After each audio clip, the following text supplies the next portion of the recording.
Brandon Garans, welcome to the podcast. Excited to be here. This is a fun first question. What's so special about hockey? Oh man, that's a deep one right there. The challenges you face, I'm gonna say, to be honest. I mean, it's you get sports in general, that each sport, you get your team sports, you get your individual sports, but I think hockey in itself, with just the speed of the game, how fast it goes every single year from youth hockey up until high school, and then I mean just the physicality side of it too.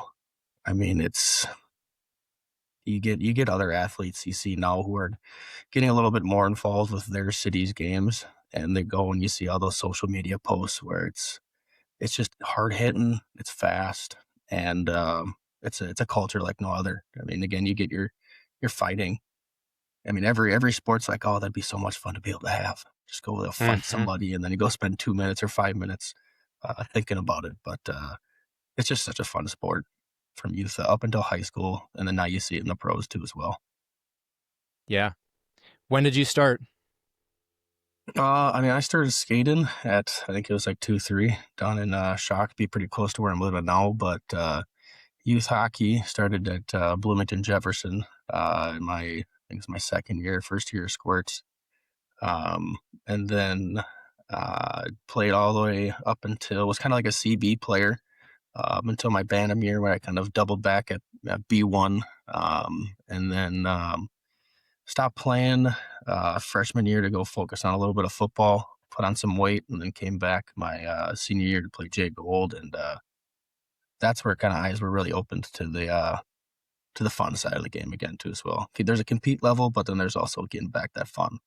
The fun side is important, especially at the youth level when there's so much pressure nowadays, especially in Minnesota, to like go to every camp and be practicing every day and do it not just during the season, but year round. What's been your experience like, not just as a player, but now as a coach, given the pressures that I think have probably increased since we were playing as kids? Yeah, I mean, like you said, when I was playing, wasn't very active as a lot of other kids are. But like you said, I think it's just the off ice stuff and the summer stuff, and just really not just at that top level of the A players, but just everybody to stay on their skates. Mm-hmm. And then just, yeah, like you said earlier too as well, just the pressure of being Minnesota too as well, and playing in the state of Minnesota, and understanding that we pump out a lot of college players, NHL players, and with social media, I mean, obviously it's just, you can see it more too as well. All these kids are glued to their phones, and they can see all these players going to different schools and making it, and they just can. It's another source of them seeing that they can do it too as well. It's possible. Mm-hmm. Yeah, and today is a big day, February 5th. The women's U.S. team just got the big win, 5-1 over Czechia. Curious, I want to pick your brain a bit on the men's team. They start on, let's see here, share my screen. They start on February 12th, so we've got a week until that first game. They play Latvia first, then Denmark, then Germany. Any big predictions for that preliminary rounds? I mean, you'd want to hope it's a clean sweep.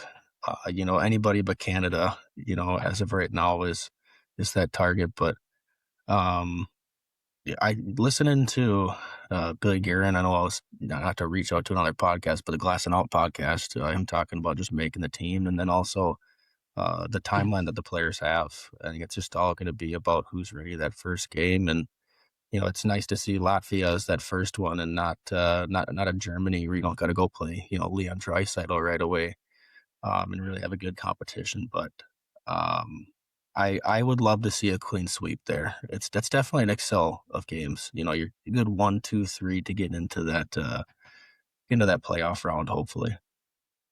Yeah, I would agree. And I did some research this morning, looking at the schedule, preparing for this conversation, and actually my coworkers sent in a message asking who or what games in the Olympics you're most excited for. which sports and athletes you're excited to watch. My one thing I said is I just hope that the US and Canada men's hockey teams get to face each other, women's too. But if we get a not a remake of what we saw last year, but something similar, just a competitive US versus Canada best on best hockey game, like that would be just a blast. And so, of course, I had to do some digging on it. They have the U.S. sweeping the preliminary. Can't talk there. The U.S. is supposed to sweep, of course. They have like a 95% chance of sweeping in the preliminary round. And then that then puts them, of course, in a good position going into playoff round, quarterfinal, semifinal, and then hopefully gold. I think those gold or the race to the gold medal game, quarterfinal, semifinal, that they'll have around a 60 to 70% chance of winning those games, those knockout games, which gives them, assuming Canada has the same odds, uh, or at least similar, it's about a 50-50 on if Canada and the US will meet at some point in the Olympics. So that's the goal, right? Like everybody wants to see that game. I don't know. What are your thoughts on that? I mean, that's the rivalry. I mean, especially after that Four Nations. I don't know if we're ever gonna have another game like that Four Nations game. I mean, there's gonna be like high score. You've got Sid's golden goal way back when, and you've got a lot of memories. But that start to that game is gonna fuel this rivalry, I think, for so much longer. And now they can have NHL players playing too as well. No, I don't think they've had that since I don't know. I got to jog the memory, but I think it's been a little while, probably about two or three Olympics. Um, but it's going to be so much fun. Seeing again that top talent go against each other in the middle of the season too, as well, like the Four Nations was, and just see how hard these guys are going to go. Hmm. Because I mean, you saw obviously they're willing to put their body on the line. The first what was that, like 3 minutes of the Four Nations game, but we'll see how it is over on the Milan rink, a little bit smaller too as well. But I mean, these two coaches, they know what they're doing too as well in picking their teams. I know Gearin was saying again, it's not just about taking the top points, the top point Americans throughout the standings right now. It's really building a team for this specific ice sheet, this situation. So man, I Hmm. can't wait to see the culture and the personality that these two coaches have kind of built for these two teams. Yeah, it's been fun to see the rosters come out and hear some of the players talking about how excited they are to represent their country. I know being an Avalanche fan, like Brock Nelson, such a deserving guy, third generational Olympian now. Really excited to see him and again, just see those guys sort of set aside the NHL season and play against some of their teammates in a way that's, like you said, there's no rules. It's typical hockey. Even if you're playing against your best buddy or your line mate, like you still got to be going 100%. So yeah, it'll be fun to watch, and I'm definitely excited. And I just cross my fingers that coin flip happens. We need that matchup, otherwise it'll be a little bit disappointing. Yeah, I can't imagine an Olympics without the. I mean, I know obviously you don't want to rig the Olympics, obviously, but like it'd be Hmm. an insane situation where if the U.S. and Canada can't, don't have a chance to play against each other. But I mean, with that talent, right? You would. So they're saying you said 50% chance, more or less. I mean, I feel like that's got to be higher. I mean, there's some talent, Yeah, but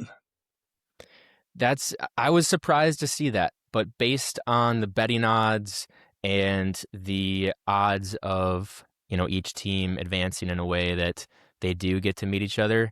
And hockey too. Hockey's such a 50-50 game. All it takes is a hot goalie or a cold goalie for a couple periods, and that can lose you a game. And those knockout rounds, that's where it happens. And it's a scary tournament to play in, I imagine, for all those guys. And there's nightmares that have happened in the past, but uh, I think with the teams that are built right now, it does seem like it should be a given. But the betting odds are somewhere around 50% based on the research that I did, at least. yeah. So. because you got 3 games to play, so like you said, you never know. But yeah, Hmm. that'll be a fun little. How many abs are on there? Is there 3? Is it McCarr, McKinnon, and Nelson that are Yeah. going? So there's those, and then so there's Devon Taves, Okay. there's McCarr. They'll be the first pairing on Canada. McKinnon on that roster as well. Brock Nelson playing for the U.S.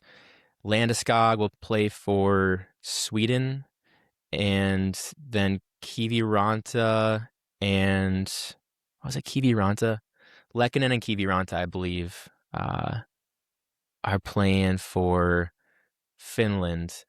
I could be wrong on that.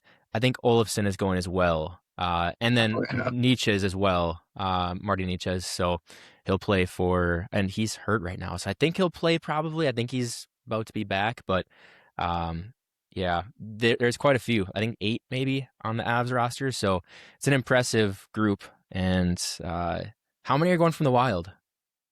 Oh man. I don't know off the Wild. I will have to remind you I am a Hawks fan, but the Wild, That's man, right. they've Yeah. they've got to have, because I know the Russians aren't playing, so Kaprizov's not in. But you got Hmm. to have like Quinn Hughes, Faber, most likely. Yep. Those two guys for Um, sure. I think what was it, Gustafson and Wallstead. I think Gustafson's playing for Sweden. I want to Mhm. say, and maybe even Wallstead too as well. Um, but then let's see, as forwards.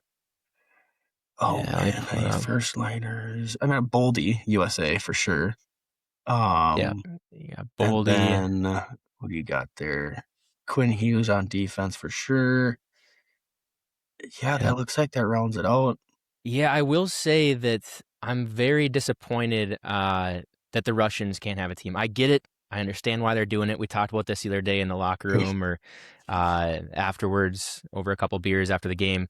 Like, it just would be so fun to see Ovechkin and Kaprizov and those top guys out there battling against like other top guys. It's just always fun to see that. Take the country out of it and take the politics out of the whole thing. Like, that is just such a shame that we're missing a prime team that could compete with the others. And yeah, it's back to politics, which is a bummer. So Yeah, because it's Ovi's last chance. I mean, you would love to try to think that he'd play for 4 more years, but yeah, for sure, never going to be able to see Ovi in any national game. And I mean, there's mhm. definitely guys getting up there, so Yeah, it's frustrating, but it is what it is, and you just got to take the teams you're playing for. So exactly. mhm. Well, hockey's kind of where Brando and I met each other back in 2021, I believe it was. We were paired on the same AHA team. Super fun. We've gotten to see each other almost every single week, every winter, if not summer. Uh, so it's been, yeah, super fun. Brando, how would you describe the AHA to somebody who's not familiar with the Adult Hockey Association? So I have to do this to my kids when I tell them the level I play with, because it's not just beer league. It's, I Hmm. mean, yes, do you sometimes consume beer after a game? Yes. Is that the label of beer league? Sometimes. But our Hmm. league is just it's so competitive. And it it definitely shows the talent that Minnesota has and that it brings to as well. I mean, we've been playing for what is this 4 years now, technically, and you know it's a competitive level that just also promotes culture too as well, which is nice. I mean, that was one thing that playing after high school or whatever level anybody's playing at, just to get back into that the the, the team and group culture of competing. It brings out the best of everyone too as well, and I think that's also helped me out in coaching. Just continuously wanted to get better, not just for like the team that we're playing for, but too as well the coaching. Want to be able to be as good as the kids that I'm trying to teach too as well. So and the level we brought in, it's just climbed year after year too as well, which helps. Yeah, it's been so fun. I joined in 2020 because none of my other buddies wanted to do a men's league with me. So I joined on my own as a free agent, and they basically do not a draft necessarily, but similar to a draft where you have to go try out and then you get placed in a level and on a team that needs a guy of your skill levels. So they try to keep a lot of parity. They do a great job with it. And I think the funniest part to me is how organized it really is. I mean, it's two referees, stop time. There's a scorekeeper. People are in the stands for most of the games, minus maybe the 9:45 Sunday night games. Uh, I mean, you have so much fun with it, especially looking at like the schedule, right? They have schedules, they have records, they show all of the different stats. Like looking at Brando's years, Oh yeah. you can look at historical stats, see if you're improving or not, or how the team has progressed. And on that note, 2022 is a fun year for us. Tell me about this picture. Oh, what a group of guys. Even with the sub goalie, bless their heart to Benny. He knows he wanted to be there, but I mean, like I said earlier too, as well, and just the competitive team culture. I mean, never would have been able to think of meeting everyone in this picture just randomly, and getting a chance to as well for me to play with my brother, who's sitting there in the middle to the left of court next to that cup. That was something a little bit personal too. Well, with me, with him being that like 3.5 to 4 year gap, so we never even were in school together, basically. But having him be able to come out and play, just added on to the greatness, to the opportunity that the AHA provides for us too as well. And obviously they show it with the mini Stanley Cup there, that I know everyone wanted to drink out of and hoist up at the end of that picture. Yeah, it was a great memory. And it's just so funny that we were actually an expansion team, I always say. All the teams were full. And 2020, there was of course a huge number of people joining the league. So they created a team of all the free agents who were wanting to join that year. People looking for community, I imagine. I know I was looking just to get into hockey, but found a community of people that, yeah, we've really become so close over the years. Go up to Duluth every fall for tournaments that the AHA helps to host as well.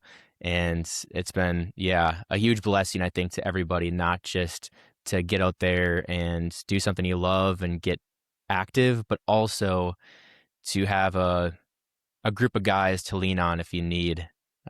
There's been a number of times. Actually, we had a guy who joined 1 year as a free agent. This is probably 3 years back now. And you got 16, 17 guys there a lot of weeks. So you don't get to know everybody super well, but the guys who stick around, you certainly do. This guy was in and out. I think maybe made it to half the games, like 10, 15, 20 games, maybe. Um, and he saw me at the Twins game, and he had shaved his head, so I didn't recognize him at all. But this was 6 months after he had moved out to California, and he walked up to me and was like, "Hey, Gabe, I don't know if you remember me. Like we played on the same men's league team last summer. I just want to say like thanks to you and all the guys because I was going through a really hard time. I had just got a divorce and uh, I didn't really have anybody to go to. So seeing you guys on a weekly basis really helped me through that and gave me a healthy way to just cope. And he never told us about that the whole season, but just being able to be around a group of guys in a healthy environment was important for him. And I think a lot of us don't realize that blessing. And so it's really been fun to, just meet so many people over the years, 5, 6 years now. And a lot of us sticking around year after year. Yeah, yeah, that's awesome to hear too as well, because I know there's so many great things that have come from this team. From I mean, just that story too as well. I mean, think about it, job opportunities. I mean, we've got. I mean, I know those are the retired jerseys now, Hmm. but we've got Corey's business, and just being able to create even that culture outside of hockey, and just you know Fortunately, they're a little late to games sometimes, but it's that extra little brotherhood on the side, that's just been so phenomenal. It's been great. Yeah, absolutely. Yeah, shout out Bedrock Plumbing. They've done a lot of good things for our team, as well as sponsoring the team. And yeah, it's been cool to see the team evolve. You touched on this a little bit. When I see you and T, your brother Tyler, interacting with each other, skating, being on the same line at times, passing back and forth, tap in goals. You guys have had some good chemistry over the years. I can't help but getting a little bit jealous, given my brothers are elsewhere and not able to play in men's league even when they are back. So tell me about how fun that's been, and just a little bit about T and your relationship with him. What it's like being an older brother. Oh, that's my guy. That's my guy. Oh, great picture too as well. We had a interesting, relationship growing up too as well, with an early divorce with our parents, but we definitely pushed each other socially, I would say, in our early years. Just trying to get us to figure out who we are, kind of, we had the nitpicking and going back and forth, but then it kind of got into, competing hockey in hockey. That was kind of the backbone of it all, for both of us, was to, you know, what type of player are we? I was kind of the grinder in the corner and whatnot, the heat-seeking missile, as it was called, and he was kind of that taller kid that had some hands, could pass, and I mean, he had a wicked shot. I promise you, he had a wicked shot at one point. But and we've just been able to keep each other accountable. I would say it definitely changed a little bit when he, got taller than me, and I had to focus on putting some muscle on and show him that, you can't always pick on the older brother just because you're taller. But he's just been an absolute blessing. Because he just really has been able to keep me accountable as an older brother. I would have always thought that it's the other way around. I want to be the best example for him, but he's really been the one to kind of push me and just do realistically what you love. He's down in Mankato right now. He's going to graduate this semester with a business major, and I believe he went for the accounting minor too as well. But for him just to be able to pull him out of the situation that he was growing up, and just to keep striving for his education and just keep moving forward in his life has been pretty inspiring, to be honest. And hopefully he kind of finds the same passion that I have, and just do what you love, and the money will follow. Because I think that's what we kind of all strive for a little bit, but also just happiness at the end of the day. Just with just waking up in the morning and are you doing what you love, or do you kind of got to drag yourself out of bed in the morning? So he's definitely helped me kind of see the brighter side of it. It's just been just a blessing. He's sitting at 27 now, and he's 24. Um, yeah, it's been awesome. He's one of the more intentional guys that I know. Mhm. Very positive, very open to feedback too. He's texted me a couple times for a workout plan or asking what electrolytes I take, and then the fun part is when he shows up to the rink the next time I see him, he's drinking those electrolytes. He's not just letting it go in one ear out the other. And I think that's something that's really important, and something that I've learned from a lot of people who are like that, because if you're not open to feedback, then you're not going to learn anything, and you're not going to make that next step. Um, there's a good quote I'm forgetting right now, but it's something along the lines of uh, a smart man learns from his own mistakes, a wise man learns from others. Something like that, right? Yeah, Where wisdom beats any sort of smart person any day. And T is somebody that I think has been really good about learning from others, not just from his own mistakes. And that takes humility. So that's really cool to see. yeah, yeah. And then I think he's slowly getting better at teaching others too as well, which is awesome to see. Just kind of get out of his Hmm. box, and especially when I think he sees you too as well on the whole business side, and seeing how open you are. Not to give you all the prompts right now, but he definitely looks after you and takes after you a little bit. Well, I appreciate to hear that, and shout out to T because he's such a great guy and has been a a great addition to our men's league team. So, and not just the men's league team. Like it's so funny that we have this great group of guys that's geared around a men's league team, but it's a group of friends. It's not just a group of teammates. So, Yeah, like you said, it's a group of guys. I mean, at the end of the day, we're all just a bunch of guys. Show up to the rink and play a little hockey. yep, exactly. Well, tell me more about your childhood. What events or stories can you share that you feel like maybe shaped who you are now today as a coach, as an employee, as an adult? Definitely. I mean, early on, every kid's who knows it. I mean, you've got a divorce in the family. That's gonna definitely change you in your perspective. Kind of puts you in an accelerated state of mind and figuring out what's going on. But I would say that definitely was kind of the first one. Um, just putting me into a perspective of, what is an older brother supposed to be? What are we supposed to do? While also, going back from household to household. But, that's also, again, where T steps in and just made it a lot easier too, as well, to kind of give myself a goal and someone to inspire to help out throughout the situation that I'm in, but obviously he's into as well.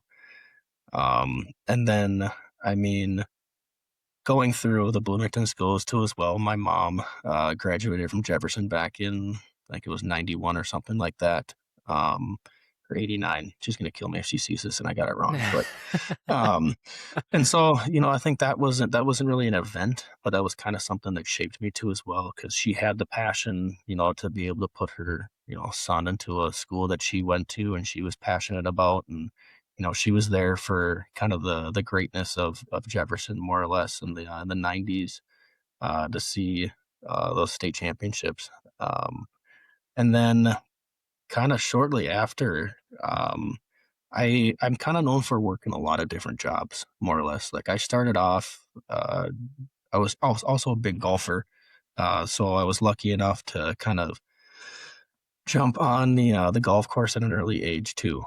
So when I turned like, I think it was like 12 or whatever the legal age was realistically, was I started caddying for my grandpa, and so that was kind of like the first gig that opened me up to like the business world, and just having that the the gentlemanly figure and the passion to like present yourself appropriately. Um, and then I would say after that, it was like I worked at a hardware store in Eden Prairie for about 2 years. So just getting kind of like the hands-on stuff because you know being with your dad 50% of the time, he was a big worker.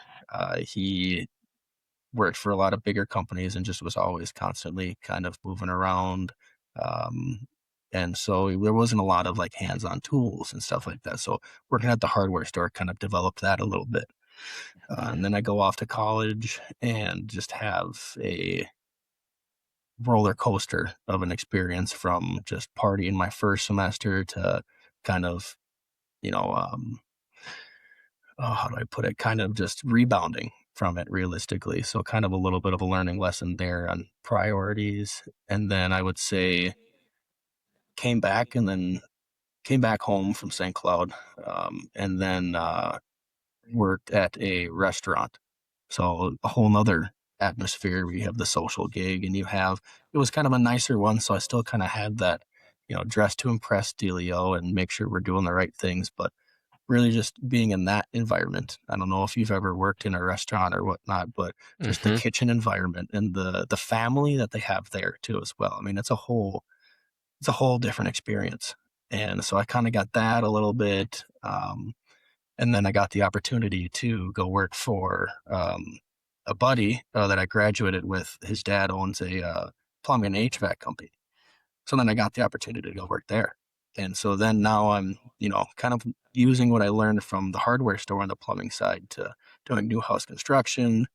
I mean, digging trenches, laying pipe and just, the blue collar, but the meticulous kind of side of it too as well. And it kind of reinforced if you're going to do something, do it at 100% because you never know how long that's going to affect you. I mean, we get this whole idea of like the internet. If you put something on the internet, it's going to be there forever, no matter what. And that was kind of the mentality of the new house construction where, you're putting plumbing into a house that we would like to work for like 100 years, more or less. It's not just, you got to be super meticulous with it. It's not like the restaurant where it's like, oh, you're saying, hello, to a person. And if you mess up your hello, you got a next person. You can always Hmm. get, it's like the house is, you want to be able to do the best work you possibly can. So I think another big thing was just all those different jobs that I worked at just gave me new perspectives. And, I saw new people. And I think that was realistically a big thing that changed me and shaped me who I am today. Nice. That's you brought up like the restaurant industry. I worked in a restaurant that remodeled and just kind of struggled for a little while. I was there for 3, 4 years. Went from the uh, busing and hosting role to a serving role to, uh, gosh, I was their marketing intern for a summer. So kind of saw like all the different sides of the business. And that alone gave me such a different perspective on how everything does operate. Because at one point, I was the guy who was cleaning up the dishes. And then at the end of the day, or at the end of that step in my career, I was the one that was like putting the flyers on the walls or on the windows and posting on social media and building the plan on what specials we were going to have on which days. It was such a cool experience. And I think if you scale that upwards, doing a lot of different jobs, from being in a restaurant to even call it like working on at a golf course or caddying or doing other HVAC, plumbing, any of that kind of work, you kind of start to understand the world better, right? Because you see a pipe that's not covered in an unfinished basement, you know what it does. Or you go out to eat with your buddy and you understand why your food is late or how it was wrong. And it just like, I think gives you a different appreciation and a different perspective on how the world operates and helps you to realize there's a reason why things go wrong. It's not just some invisible person that made a mistake. It's somebody who was like had a bad day maybe or made a simple mistake that happens in any sort of industry. Yeah, that's a great point too, as well. That, yeah, it's just seeing how it's. I love the way you phrase that. Just seeing how the world works, because you get 24 hours a day and you can do so much stuff. You can do so many things, whatever you want to do. But being able to see through someone else's perspective when something goes wrong, just hopefully helps you reinforce like it's not because of you. It's not all on you. Like it's getting away from that defensive mindset and you know, getting a little creative. Just try Hmm. to think of what the heck could happen. Curiosity doesn't always kill. So it's Hmm. really great perspective. Love it.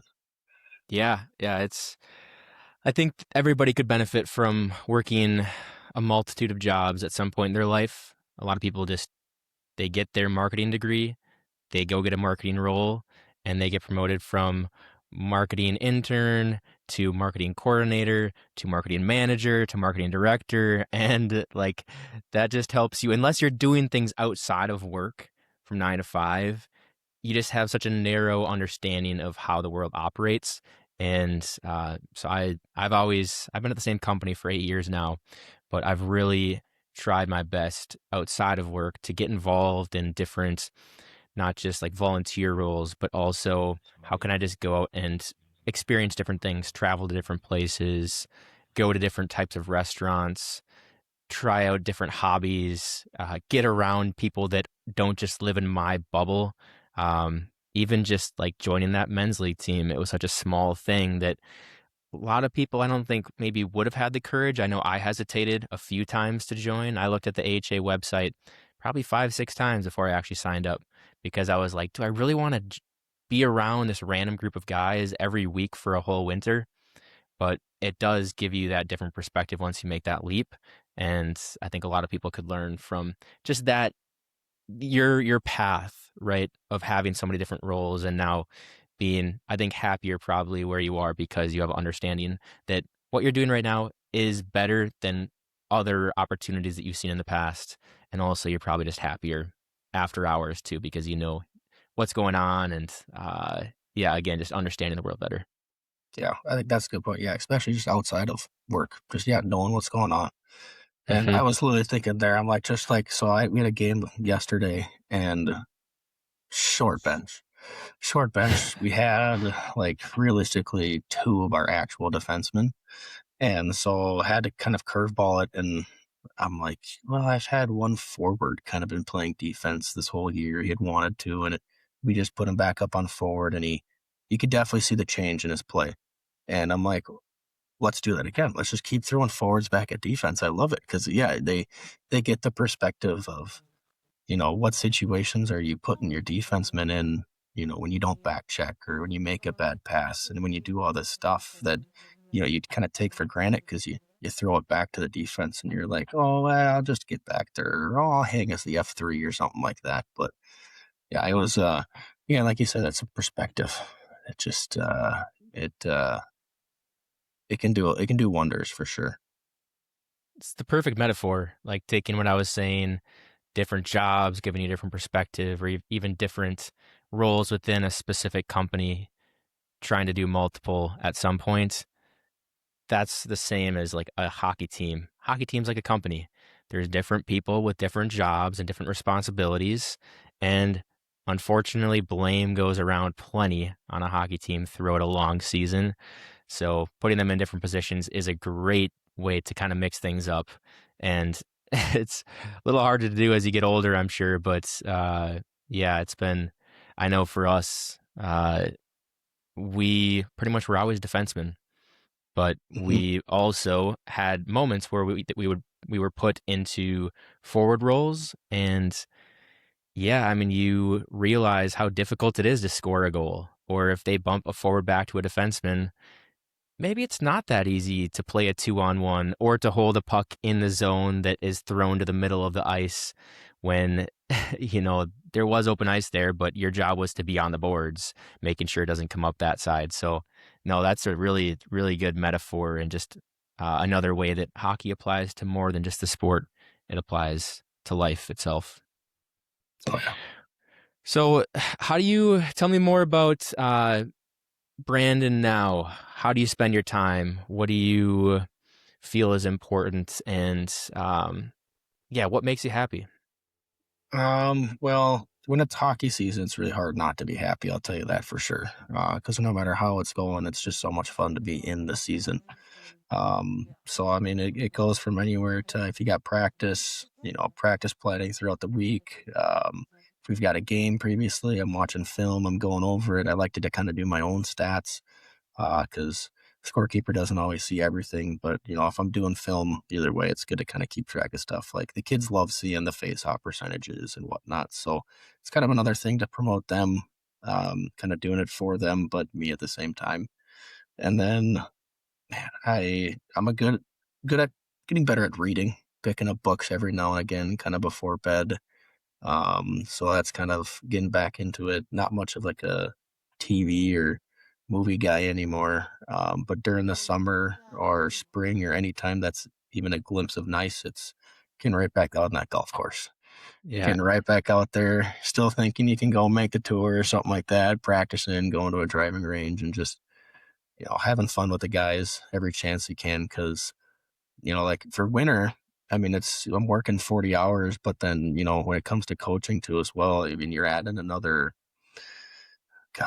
15 hours, maybe minimum. So, I mean, I'm spending a lot of time there. And then during the summertime, mostly, it's that same thing with the schedule where it's like you get there at 6 and you don't know, you could be done at 8, 9 or something like that for 5 days a week. And so normally then it's kind of just you know, maybe go out a little bit, go to the bars, relax with some of the coworkers or whatnot, and then just kind of staying in touch with the hockey side too as well.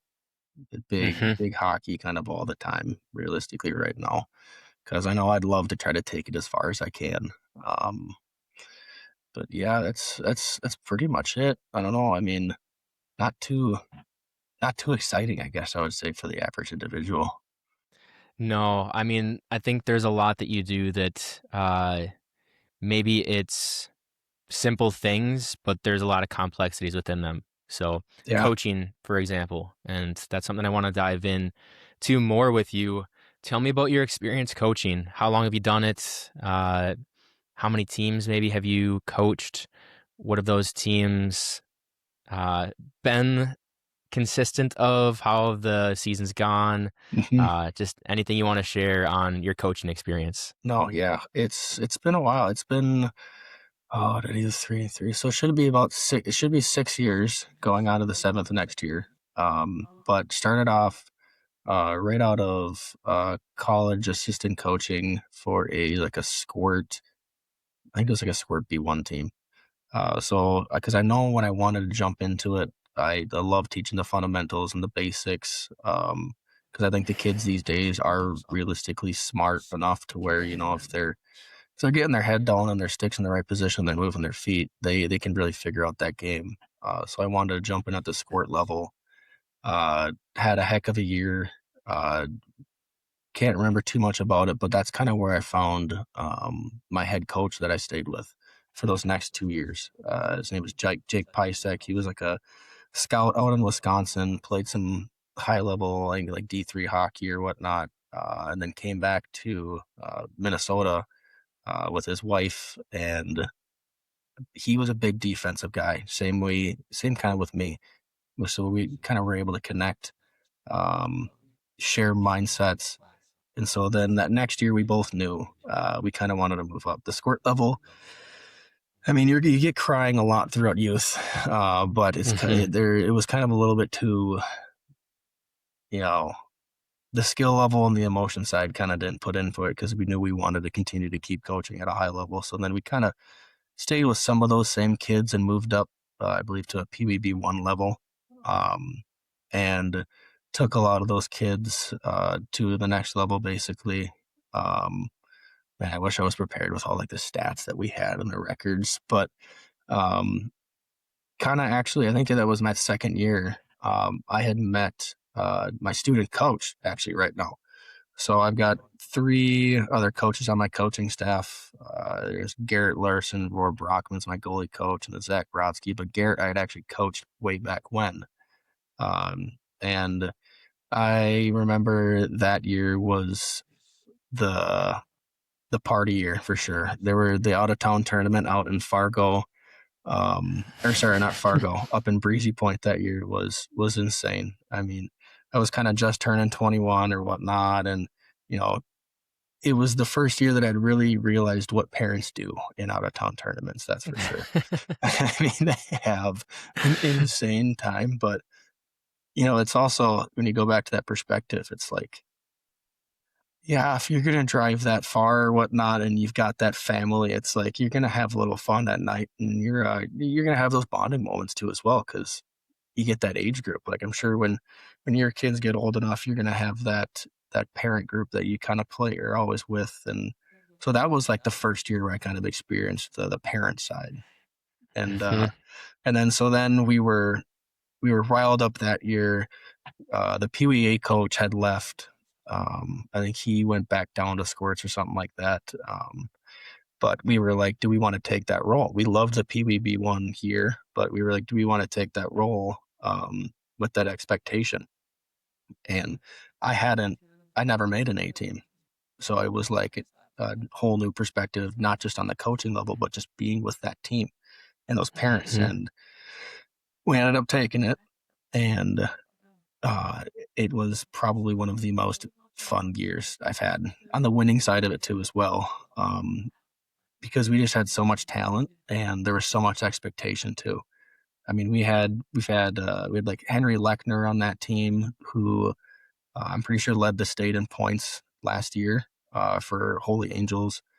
We've got a vast majority of the kids who are on that varsity team now too as well, and we took that team all the way to state. Ran through Edina twice uh, at the end of regions, I believe it was, and unfortunately, COVID hit.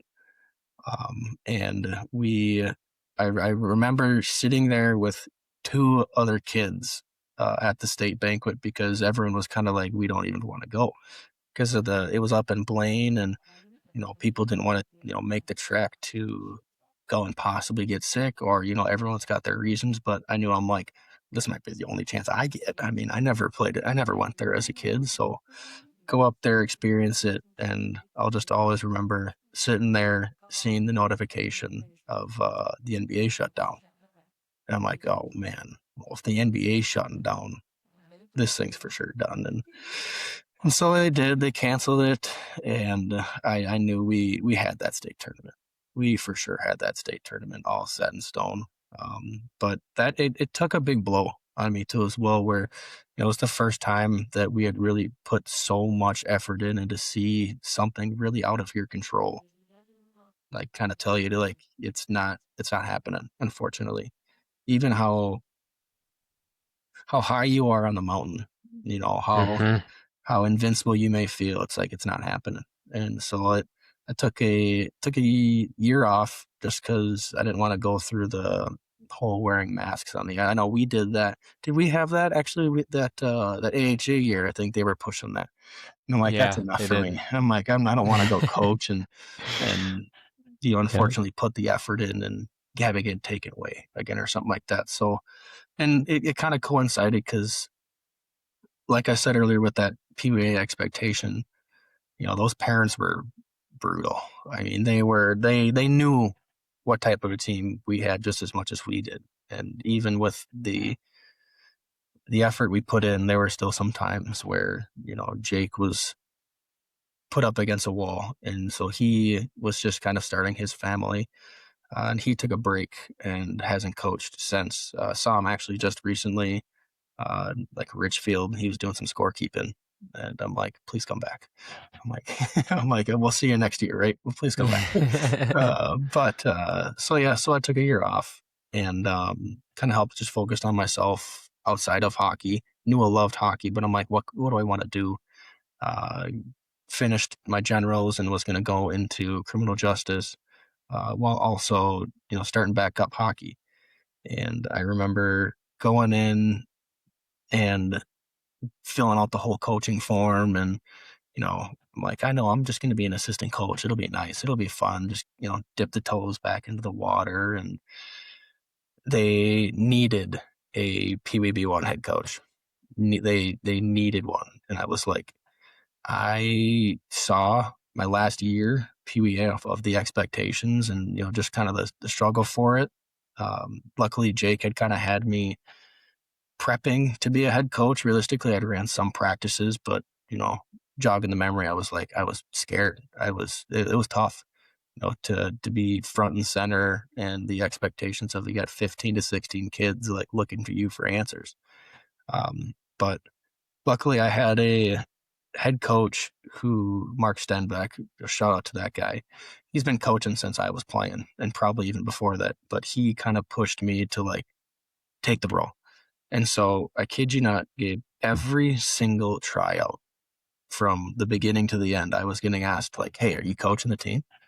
Are you coach? So you're coaching the team. You're coach. No, I'm not coaching. Yes, you're coaching the team. I'm like, no, I'm not coaching the team. Oh, assistant coach, have a dad take that position. I'm like, I'm not, I Hmm. just don't feel ready. And finally on the last day, they're like, dude, we need it. I'm like, I don't know. I still, and funny enough, there was another kid, his name's Mason Boone. He was like a year younger than me, and he had been scouting, and he's like, well, I'll help you out if you want to. And I'm like, fine. All right, whatever. And so that was kind of the start to the head coaching gig. And just really taking that because we talk about, like, the team's a business, but it's also like the whole family side of it, of like being that president and being that dad, being that, you know, not like the face of the team, but what do we do when stuff's going wrong, and taking that responsibility. And, I kind of just put that back to taking that leap of faith, and just, whatever happens, just go out there and do it. Coach your style of hockey, whatever it is at the time, and just go have fun with it. And that's pretty much what we did. And, I kind of prioritized creating a culture. We were obviously teaching hockey and, trying to get everybody skills wise, but just making sure that, we weren't a high penalized team, we were still creating opportunities for ourselves. And that was kind of the first year that I was formulating like an identity to my coaching style. Because we all have our former coaches that, kind of taught us some things, and, we stop playing for a little while and then we try to remember what they are, but it doesn't always correlate.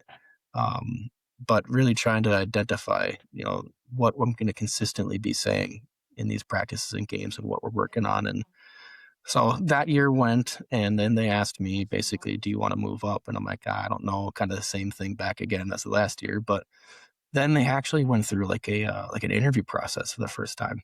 So like I was put on a Zoom call with the board, and it's funny enough, they were asking me like, what's your coaching philosophy? Where did you play prior, whatnot? Like, we want to get all the facts about you. And that's kind of where I started formulating, and keeping the idea of like just iron sharpens iron. Like we all have to keep each other dependable and accountable for our actions. But once we're on the ice, like again, it's that 100% go, go, go. We're not trying to take a day off, because if we take a day off, we know that's going to, impact our players and our teams, in our games going forward. And if you take a shift off in practice, it's just going to show in the game.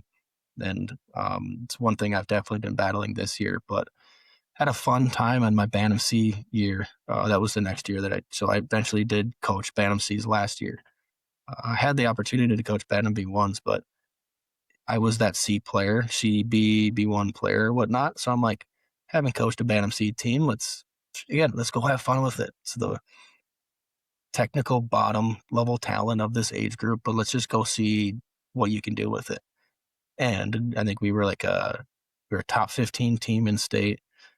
We went down to Iowa, and I think we like lost our first game because there were a lot of emotions that first game, because a lot of the kids had went down to Iowa prior to that year and had gotten like destroyed. I mean, they were losing like two. It's kind of like this year. It's kind of like they're losing like 2-14, 0-8, didn't win a game all weekend, and kind of it was one of those, let's just have fun.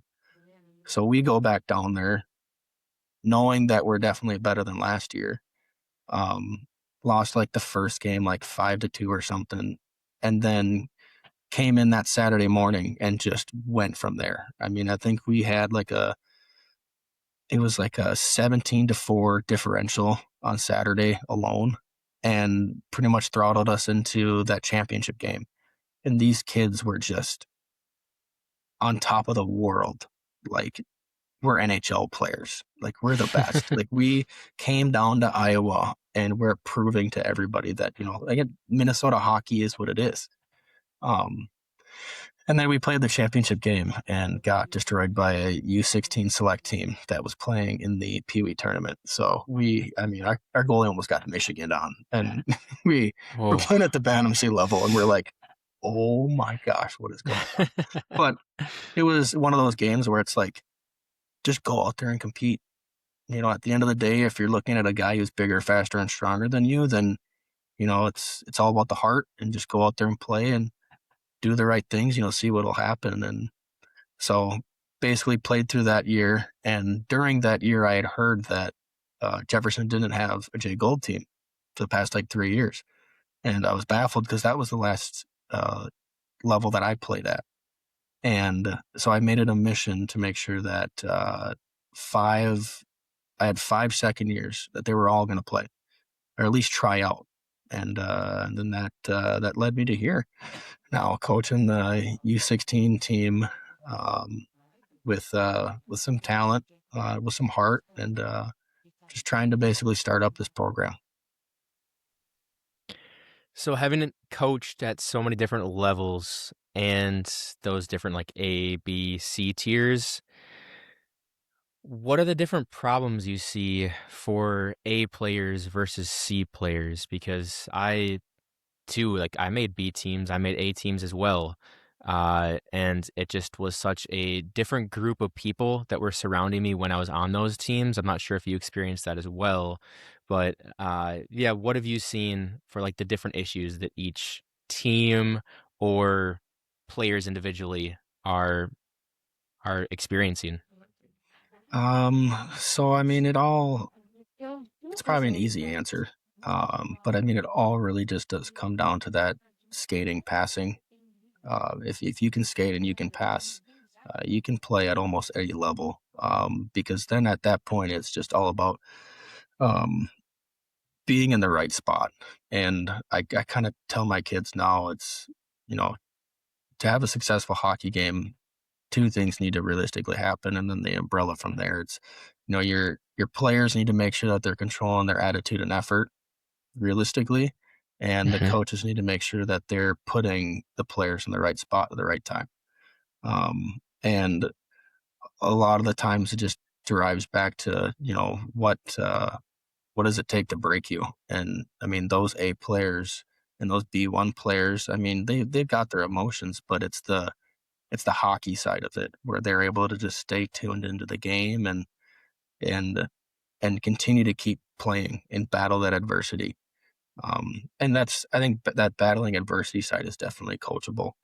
Um, but then it's how much effort are you putting outside of hockey that I think also really determines whether or not you're going to make that maybe that B1 to A or that C to B2 realistically is really how much effort are you putting in outside of hockey. That would really be the differences without going into like just understanding D zone positioning and not being puck focused all the time. Like I do another thing that I kind of coach now because with my U16 team, I mean we've got C talent and we've got B1 talent, and so it's being able to cohese all of those players together basically, and it gets down to just finding your one on ones out there on the ice. Depending on your skill level, like I said, the skating and passing, but understanding the D zone to the neutral zone to the offensive zone, and in what scenario, who's your one on one. And I've Hmm. seen C players make A plays, and I've played A C. No, no, I've seen C players make A plays, and A players make C plays. So it's really just about that attitude and effort, and just competing. You know. Yeah. That makes sense. Yeah, not super surprising, but definitely, I'm sure, interesting to watch that play out firsthand over all the years of coaching you've had now. I know my dad coached us when we were younger, and I was able to coach with him football actually. Uh, Gosh, that was 2017, 2016 maybe, so it's been a while. But I know when he was coaching us, his rules, he had three rules, and they were, I think, great rules. I've probably told you this before. That first rule that he had, listen to the coach. Second one, always do your best. Third one, have fun. So very simple rules. Listen to the coach, do your best, and have fun. But it's when you look at those three rules, it applies to so many parts of life outside of just the sport itself. So I'm sure part of you as a coach maybe feels like you're not just developing players, but you're developing people. Tell me more about that and just how that maybe does that feel like it's a lot of pressure, or do you enjoy that side of coaching? I love it actually. It's hard not to get too involved realistically on the whole, being the big brother or dad of the team more or less. It kind of you got to be able to separate the friend and the coach. So realistically, a lot of the time it's just taking it situationally, um, and every age has its own problems. Like from the big what was that 12, 13, like the puberty era is what I call it. Realistically, a lot of the time it's just you know what's going on at home and how is that reflecting more or less on the ice. You see that a lot basically in that Bantam to late Pee Wee age group.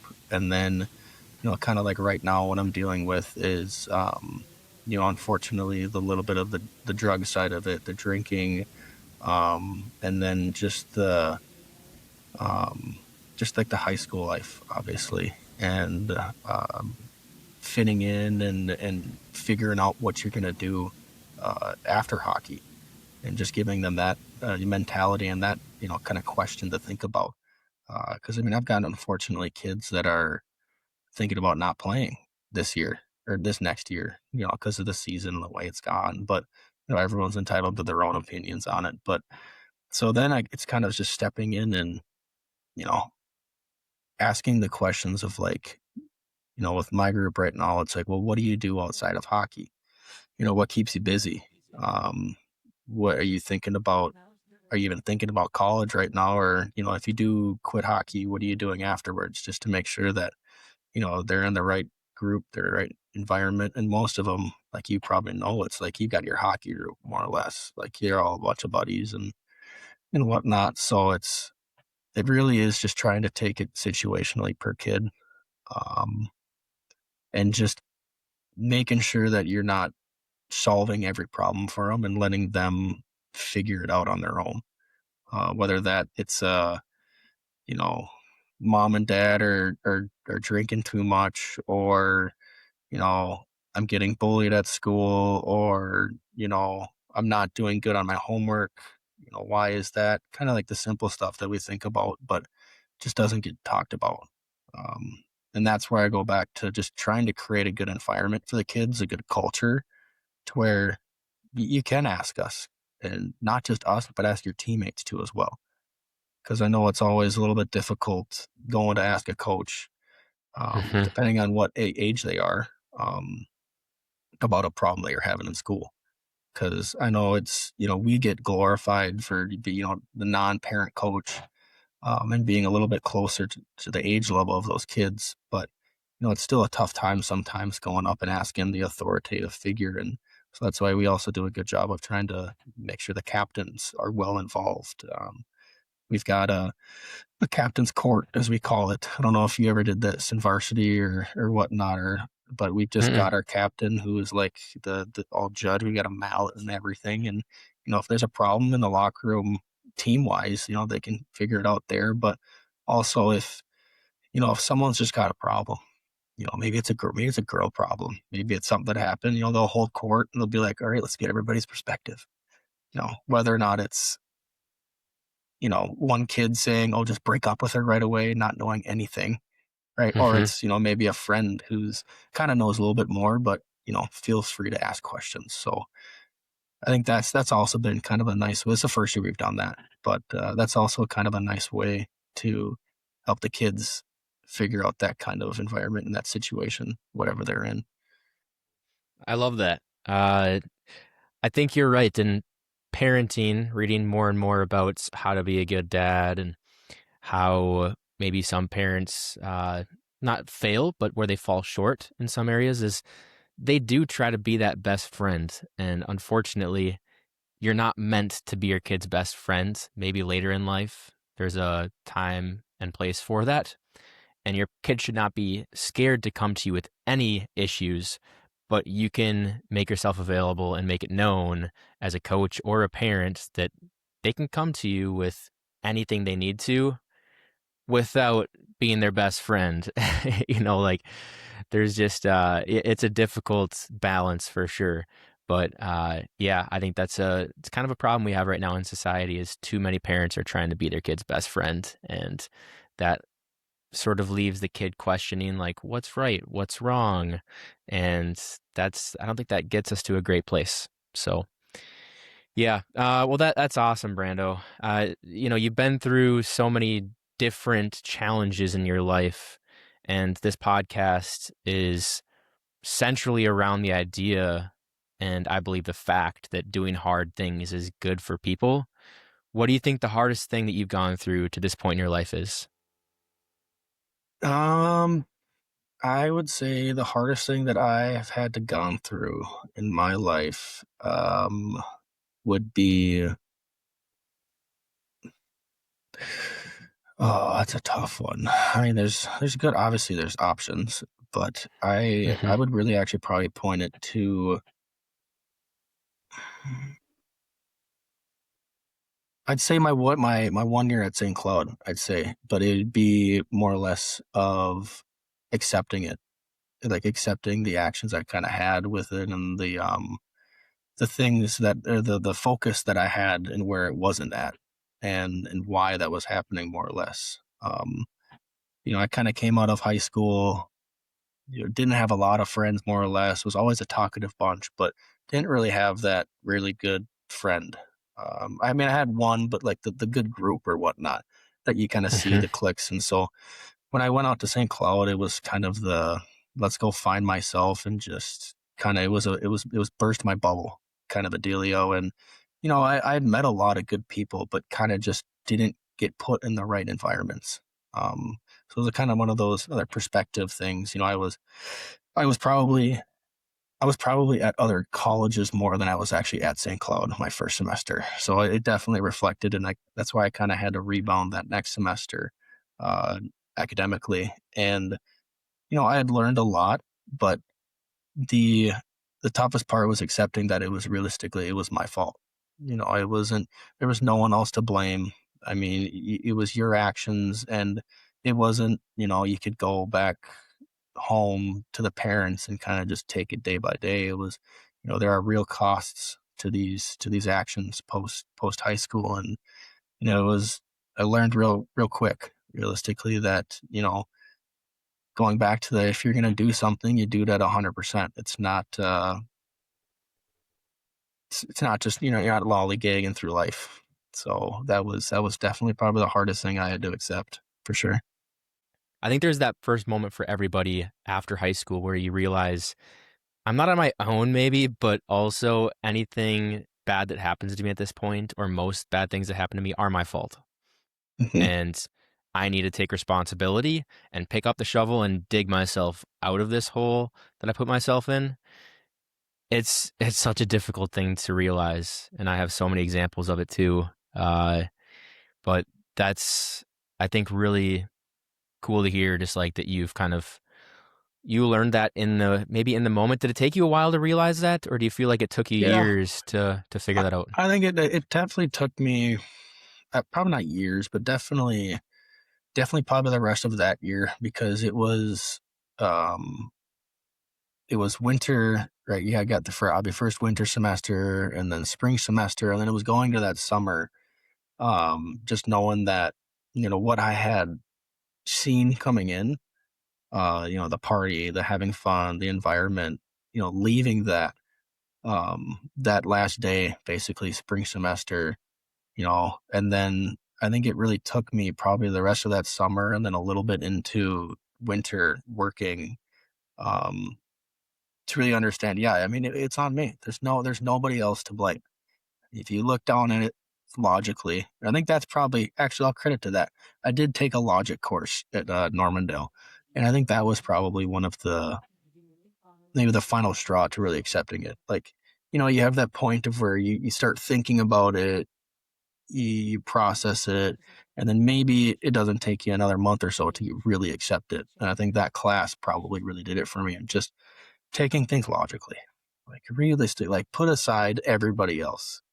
What have you done? And, who is it affected? And if it's anybody but yourself, right, really go and process it because that shapes who you are realistically. That's why we're having this whole podcast. It's like, who are you and, how did you become? So, Yeah. and yeah. So, Love that. No, that's spot on. I'm always so interested in people, and just there's typically, like, I believe that our beliefs come from, number one, how we were raised, and number two, what we've been put through, which are kind of the same thing. But those two things combined, right, like, really shape, I think, how we interpret the world, the perspective we have, and it's our responsibility to put ourselves in situations that give us the perspective that others might appreciate, or that's going to put us into a place where we can become happy or feel like we're at least pursuing that happiness that we're all sort of striving for. So, all right. So the hardest time in your life, one of the hardest at least, was that year in St. Cloud, or maybe what followed. Do you think you'll go through anything more difficult than that year? um, I mean, I hope so. Realistically, just because life should always be challenging, more or less, and um, I don't know if I'm not a parent yet. And so Mhm, I hope that, and I've heard from, people on, how difficult it is basically to have that kid, but not obviously always, but that's kind of where I kind of push that question to where, maybe it's not thing as hard as it, but hopefully again, it still kind of maybe gets up to that level and challenges you and, and forces you into a problem solving situation, not more or less, trying to identify who I am and whatnot, but, in that type of a situation where it's like, all right, where do we go from here?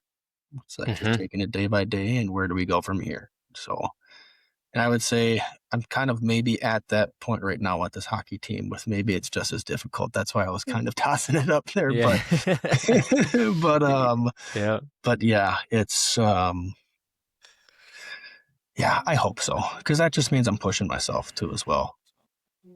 'Cause mhm, in that perspective, I got put in that difficult of a situation from bad actions, but hopefully I keep putting myself, challenging myself, coach or through a coaching or throughout my job, that just puts me in this scenario where, all right, we really got to think, like, what's going on. So, yeah. mhm. Yeah, that's great. The parenting thing, I'll tell you, I would say there are endless moments of joy, and the you can have the worst day in the world, but when you're driving home and you realize that you have your kid at home or your kids at home waiting for you, there's no better feeling or stress reliever than knowing that you have that kid who loves you unconditionally, waiting for you. And that's not to say that there's not endless moments of struggle because you are constantly stressed about what that kid is doing or if you're doing a good job parenting them. Maybe you made a mistake yesterday and yelled at them, or you didn't give them the best dinner, right? Like there's just so many examples of things you can worry about, and it's for sure the biggest challenge that I've gone through, and but also the biggest blessing. So when you get there, uh, I'll be very excited to watch you go through that journey because coaching, I think, prepares you for a lot of what parenthood does consist of, but you also don't sleep at night with your kids or Mhm. with your yeah, Yeah. with your Yeah. team, right? You get Yep. to go home and yeah, try to strategize until you see them the next day or a couple days later at practice. So it's a different Yeah. beast, but for sure similar. And I think coaching does prepare you in a lot of ways for that. Yeah. So That's definitely something I get to tell a lot of the parents now that I'm working with. And even then, it's like, yeah, you get one kid. I get 15 of them every single year, and they're different. And, I'm lucky to get the same one twice. But Um, yeah. that's another side of this coaching now that I'm super excited for, to kind of not change subject, but kind of stay on it where, hopefully build that culture and that family. Cause, I've gone to different levels every single year. I've never stayed at one level. So to be able to have some of those returning kids, and to really take that step forward, it's like, prepping me a little bit for that parenthood. But yeah, it's Hmm. the situations that I get into are like, you should just go talk to your parent. I don't know. I'm not taking this one. Yeah, there's a time there's certain things that maybe are best answered by parents for sure, Yep. or by other professionals even. Oh, Um, definitely. there's yeah, it, coaching and counseling is what I'm at right now, is what I sometimes say. There's definitely some counseling. yep, Oh, yeah, that's great. Well, through all your years of coaching, you've easily impacted the lives of over 100 kids, I would say. Uh, What's one truth that you've learned the hard way that you wish that those 100 kids could understand sooner? oh man, oh man, oh man.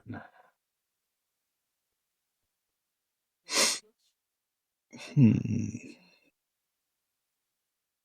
I would have to say, man, there's so many because I'm full of so many one-liners that the kids can never get enough. Um, and obviously they're all truths too as well. Mhm, Um, but it's that realistically everybody's got their own path. I mean, you can't compare yourself to realistically anybody, because the comparison is the thief of all joy and whatnot. And And it's really just going and trusting your gut realistically, and don't feel embarrassed by, you know, thinking that you're going to do something and it's going to be wrong. Um, that would be the one thing. Just go out there and be you. And if somebody has something to say about it, then that's where I kind of get it back to that logic course that I took, where it's like, all right, well, take it in. I mean, what did they say? Hmm. And if it is the truth that you believe, then right. If it's good or bad, then again, you can take your next process, your next step. But if someone is saying something about you that's not true, then I mean, you can't control it realistically, right? So it's just figure out yourself and just run with it. Just run with it. So yeah. Yeah. It's hard to compare your journey to somebody else's because 99.99% of people start in different places. And so it's like a track, trying to run around a track, and somebody starts 100 yards in front of you, somebody else starts 100 yards behind you. How are you going to ever compare yourself to where you're at and where they're at and actually do it in a way that's honest and true? It's just not something that you can do. And comparison is a thief of joy. That Yeah. is something that more people, I think, should understand. And social media makes it very hard to do that because you have some 16-year-olds or 14-year-olds posting Instagram reels on a yacht. And then you've got a 30-year-old grinding in the trenches every day, working 60 hours a week and feeling like they're getting nowhere because they're just covered in bills. And yeah, it's a very difficult life, but once you realize that you've got to take the life that you're given and to move forward however you can, the quicker you're going to be in a better place. Mhm. So I like that Yeah. a lot. And that's why I start almost every single season with this same mindset of, everybody wakes up to a different ceiling. I mean, Hmm. everybody, it doesn't matter what. I mean, you get the comfort of your bed. Everybody could be in the same bed, but it's all about that ceiling. What are you waking up to? What's the first thing you guys see in the morning? And I think that's helped out a lot throughout my years of coaching and just getting kids to, like you said, just don't focus on where anybody else is at but yourself. If it's something that my team's done a kind of an okay job of it this year, but we've had a lot of games where it just seems like you quit. I haven't had to battle with it too much, but it gets back to that, focusing on the refs, focusing on the other team, was it offsides or not? Was it all? It's like, yeah, we start thinking about anybody but ourselves. We're behind the eight ball already.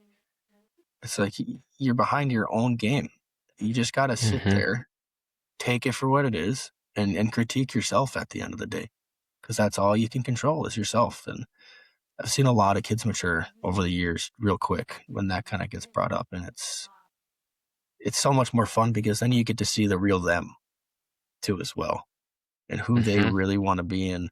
Because actions speak louder than words, and when you get to see someone act and do something with passion and joy, it makes it that much more enjoyable to watch, especially when it's a game that I love to watch too as well at the same time. So Hmm. yeah, yeah. That's great. Well, kind of a quick question here. If you were in a room with everyone who's ever existed, dead or alive, who would you talk to first? Say that again. Just anybody dead or alive, and I get to pick one person.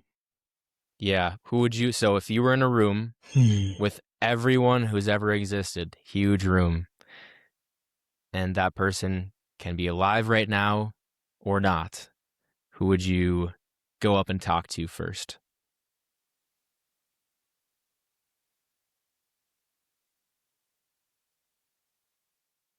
I'm gonna exclude family because if my grandpa Bill is there, I know you've seen him at the hockey games. He's so easy to talk to. I'll go up and talk to that guy any day of the week. He's a great But guy. Yeah. he's been to everything of mine and Tyler's. But if I'm gonna exclude the family, because those are also easy people to approach. Oh man, Hmm. I don't know. It'd be interesting to nitpick, obviously, Herb Brooks. I mean, that was one reason why I did actually even select St. Cloud State in the first place was because he coached there too as well, and he has some history there. But just to just to get him on those kind of coaching stories, and I think they just came out with a new Netflix documentary of that 1980 team or whatever. But Yep. just to kind of get his nitpick his passion behind it, like when you're really sitting there and making these college guys just skate back and forth after a loss in the preliminaries, or I can't remember what game it was, but and just really being able to trust yourself. That I'd love to be able to pick that guy's brain. That's for sure. That's a great answer. Yeah, he's all-time hockey guy. I mean, Mhm.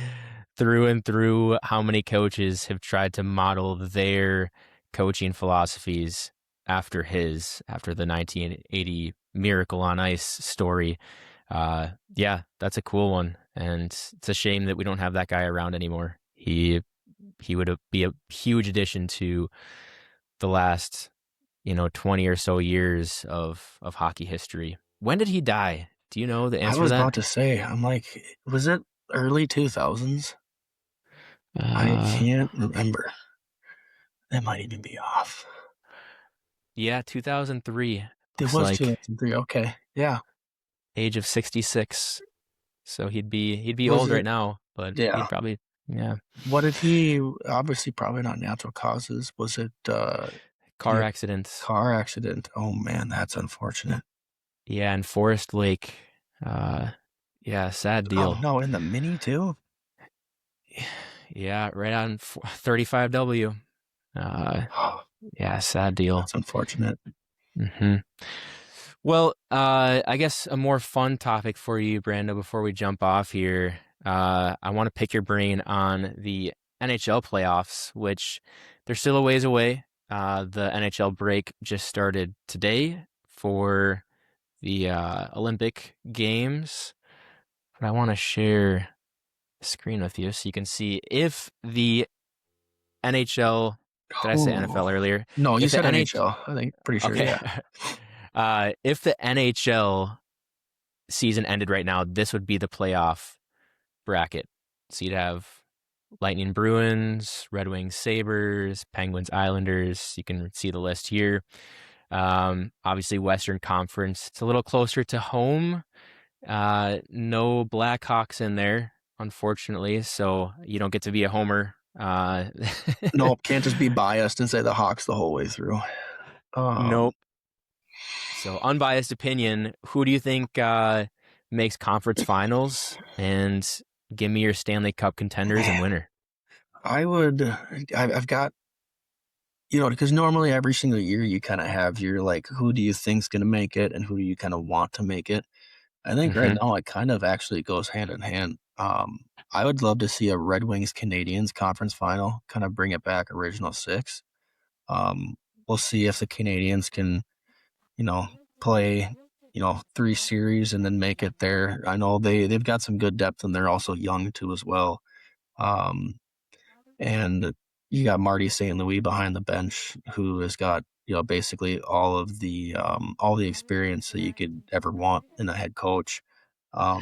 And then with the Red Wings, with them just kind of really getting figured out, Yzerman kind of having his plan really follow through, and also, I mean, this isn't, I'm kind of stretching the bias, but you got DeBrincat and Patrick Kane on there, two former Hawks who hmm I still love to watch, and Kaner just hit, the most points for an American-born hockey player past Madonna.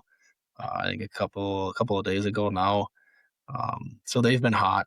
Um, and then, I mean, if we go down to that Western Conference, I mean, it's just so unfortunate if the Wild would have to play the Stars right away because they get so screwed every single year with having to play. Obviously, if you make the playoffs, you're a good hockey team, but I feel like the Wild always have to play the Avs of the Stars. So it'd hmm be in that standpoint, I don't think the Wild would be able to get past the Stars team. Otherwise, I do think they have the ability to hit that conference finals. Um, but I I'm pretty confident on your Avs. Your Avs are going to make that conference final as long as that decor can stay healthy. That's for sure. Yep. And then oh man, Yeah, the bottom's a tough one. it's I mean, definitely a tough one because that Ducks team had just a little bit of a lull throughout the season. I don't know if it was because of injuries or whatnot. But again, there's another. You've got a young team who's got, I think it's Dostal in net, who, I mean, I know he can be kind of up and down, but I think he's a guy who can bring you a couple of rounds. And then you've got Joe Quenneville behind the bench, former Hawks coach who brought them to their 3 Stanley Cups. So you've got all the experience in the world. And he was best known for being able to adapt to any team. And he was such a great coach on changing lines mid game and being able to play to the disadvantages of the other team. So I mean, I could if the Ducks can get out of that first round, I think they have the ability to beat both the Mammoth and the Golden Knights too as well. You could definitely see an Avs Ducks conference finals. Um, it's just yeah. it really depends on whether or not the Ducks can get past that Oilers team. I don't think the Mammoth or the Golden Knights are going to be able to do it. So I think it's going to come out to that Oilers or Ducks, and then I mean, it just stinks when you got to play the Avalanche the first day, and it's such with the Kraken too as well. I mean, Hmm. anything can happen, but so I'd say so conference finals, you got the Red Wings and the Canadians versus the I'll just say Ducks and Avalanche, and then I mean, wow, am I really gonna say? Yeah, we'll go Avalanche and the Canadians. We'll go the Avs and the Canadians. It's Oh maybe no. Montembeault, their goaltending, Yeah. because it's all about that goaltending. But you see, Yep. like the Avs were able to take Darcy Kemper and go to the championship and go win it with him. Hmm. So it's like you do have those teams that can take that, not star-studded goaltender all the way.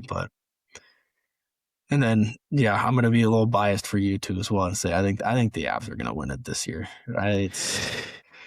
It's Yeah. it's it's it's going to be tough, but I don't think there's a lot of teams that can take him for 7 games.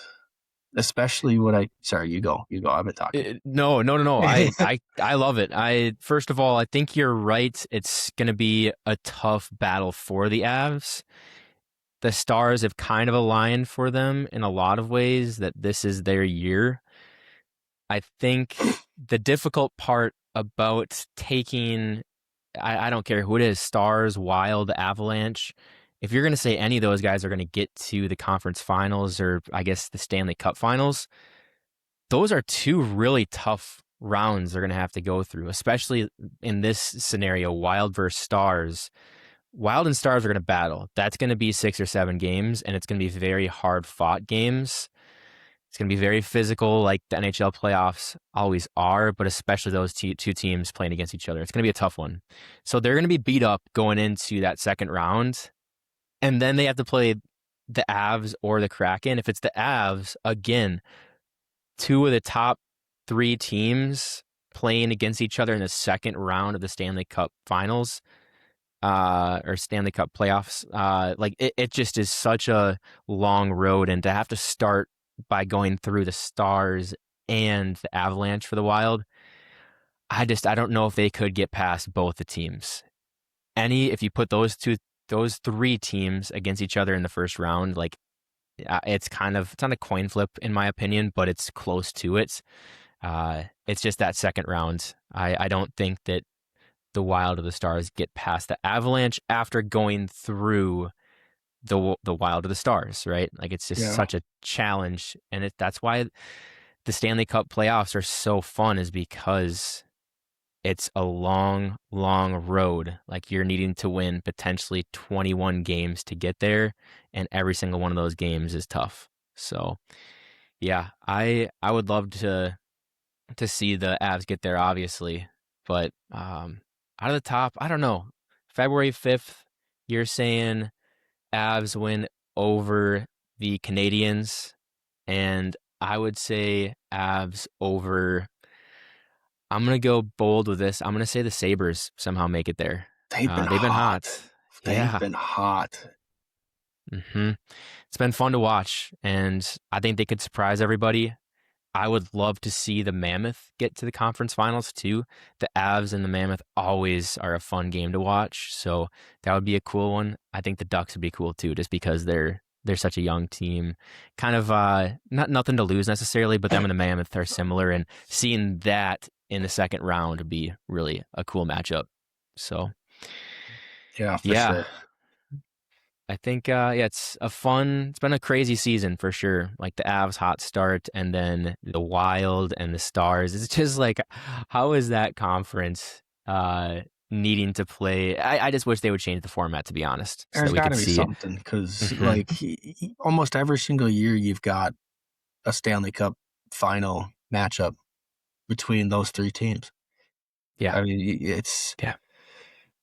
yeah, I'm not smart enough to know how they're gonna fix it, but I'm sure one day they'll figure something out to where those top three teams, there isn't one game where they're playing up against each other, basically.